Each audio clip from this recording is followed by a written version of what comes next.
Assalamualaikum warahmatullahi wabarakatuh. Hai teman-teman, perkenalkan nama saya Sheila Monika Yuliastanti. Saya dari Teknik Pengetahuan Sosial 5B. Di video kali ini saya akan menjelaskan materi saya yang berjudul Pengendalian Sosial. Check this out. Pengendalian sosial adalah suatu konfigurasi untuk mencegah penyimpangan sosial, serta mengajak dan mengarahkan masyarakat untuk berperilaku dan bersikap sesuai norma dan nilai yang berlaku. Tujuan pengendalian sosial yaitu untuk bisa mencapai keserasian antara stabilitas dan perubahan yang terjadi di dalam masyarakat, atau dapat dikatakan untuk bisa mencapai kondisi damai dengan keserasian di antara keadilan dan kepastian. Ciri-ciri pengendalian sosial yaitu: pertama, memiliki sebuah cara atau teknik. Kedua, memiliki tujuan untuk mencapai keseimbangan. Ketiga, dilakukan oleh sebuah kelompok atau individu. Keempat, memiliki sistem yang berlangsung dua arah. Jenis-jenis pengendalian sosial. Ada pengendalian sosial preventif, adalah sebuah pengendalian yang terjadi pada lingkungan masyarakat sebelum adanya atau terjadinya sebuah perilaku yang menyimpang. Pengendalian sosial represif merupakan sebuah pengendalian yang terjadi pada sebuah lingkungan masyarakat setelah adanya terjadi perilaku menyimpang di masyarakat. Pengendalian formal yang biasanya dilakukan oleh berbagai lembaga resmi yang mencanangkan peraturan serta nilai dan norma secara resmi di dalam sebuah lingkungan yang ada.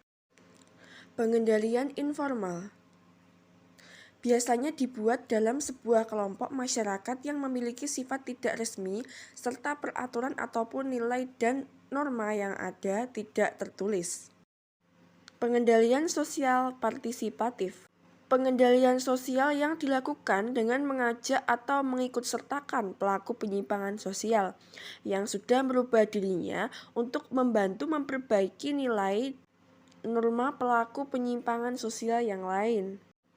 Fungsi pengendalian sosial yaitu untuk menguatkan keyakinan masyarakat yang ada mengenai nilai dan norma sosial.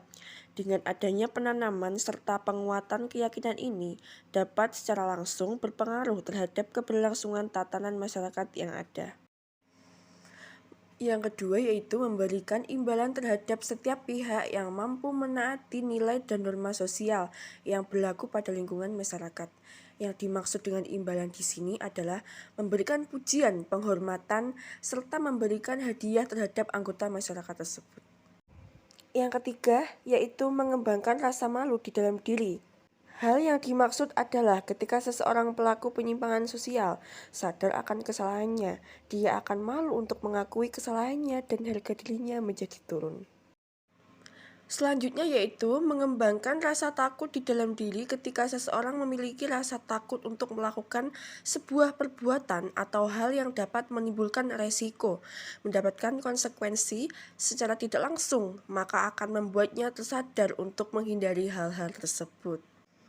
Selanjutnya yaitu menciptakan sebuah sistem hukum di sebuah lingkungan masyarakat agar suatu tujuan atau kesepakatan bersama tercapai di dalam sebuah lingkungan, maka perlunya nilai serta norma yang berlaku untuk mengatur setiap anggota masyarakat di dalamnya. Bentuk pengendalian sosial.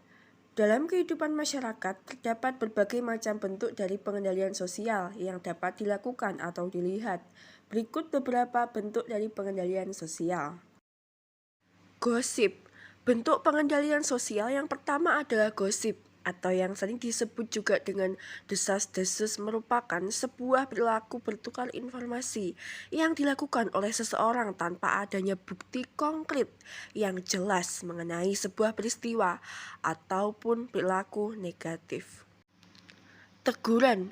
Bentuk pengendalian sosial yang kedua adalah teguran, yang pada umumnya dilakukan oleh seseorang maupun sebuah kelompok terhadap pelaku penyimpangan sosial yang dapat mengganggu keharmonisan lingkungan masyarakat tersebut. Sanksi. Bentuk pengendalian sosial yang ketiga adalah sanksi atau hukuman yang diberikan kepada orang yang melakukan perilaku penyimpangan sosial. Pendidikan. Bentuk pengendalian sosial yang keempat adalah pendidikan, di mana semakin tinggi pendidikan yang seseorang miliki, maka pemahaman mengenai nilai dan norma yang ada akan lebih baik. Agama. Bentuk pengendalian sosial yang kelima adalah agama, di mana di dalam agama diajarkan untuk setiap orangnya menjaga hubungan baik antara satu sama lain, hubungan dengan makhluk lain, dan juga hubungan dirinya dengan yang berkuasa. Cara pengendalian sosial.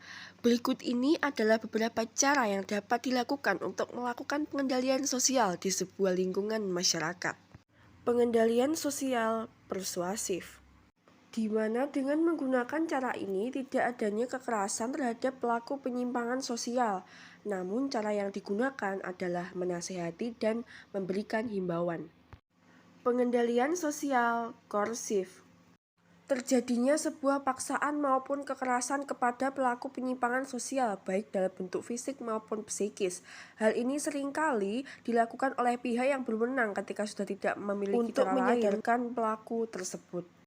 Sosialisasi, di mana dengan menggunakan cara ini, anggota masyarakat diajarkan untuk menciptakan sebuah kebiasaan serta menanamkan dalam diri mengenai nilai dan norma yang berlaku pada sebuah lingkungan masyarakat. Penekanan sosial.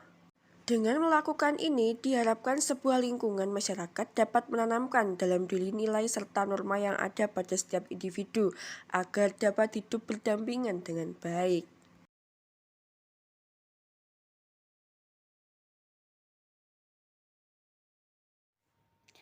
Sekian dari video pembelajaran saya. Apabila ada kesalahan kata atau ucapan, mohon dimaafkan.